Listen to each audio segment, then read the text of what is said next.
বাবা, তোর মাথাটা তো গরম কেন রে? কোথায় কি বুঝতে পারছি না তো। তা বুঝবি কি করে? মায়ের চোখে না ফাঁকি দেওয়া যায় না। এই সত্যি করে বলতো আমাকে, তোর কি হয়েছে? কিছু হয়নি তো, কি হবে? কিছু হয়নি? প্রেম টেম করছিস? প্রেম আর আমি? না না, প্রেম টেম করছি না। কিন্তু জানো তো মা, আমার না একটা মেয়ে খুব ভালো লাগে।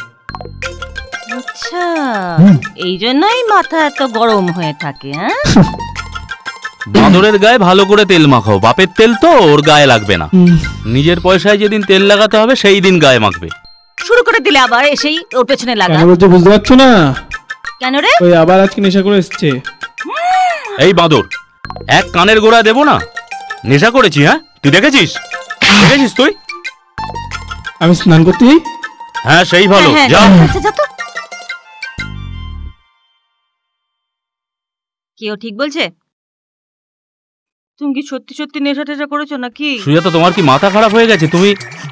তুমি ওর কথা বিশ্বাস করছো? হ্যাঁ, বেশ বেশ বেশ, নেশা করেছি। নেশা করেছি, হ্যাঁ করেছি। তুমি নেশা করে? তাহলে আমার কথাও শুনে রাখো। আমি এভাবে তোমার সঙ্গে সংসার করতে পারবো না। হ্যাঁ, করো না। তুমি এক কাজ করো, তোমার বাপের বাড়ি চলে যাও। ডিভোর্স দিয়ে দাও, একবারে চলে যাও। হ্যাঁ, ডিভোর্সও দিয়ে দেবো। আর কি চাই বলো? শোনো, আমার বাবা না তোমার কাছে খালি হাতে পাঠায়নি। কুড়ি ভরি গয়না আর এক গাড়ি বাসন দিয়েছিল। সব দিয়ে দেবো, সব ফেরত দিয়ে দেবো। যত তাড়াতাড়ি বিয়েটা ঠিক করব, যা পণ পাবো সব তোমায় দিয়ে দেবো। আবার কি করেছি? আমার আর ভাল লাগছে না। সুজাতা, ওই বাঁদরের কথা তুমি বিশ্বাস করছো? এবার বলো তো, আমায় খেতে দেবে নাকি আমি হোটেলে গিয়ে খেয়ে আসবো?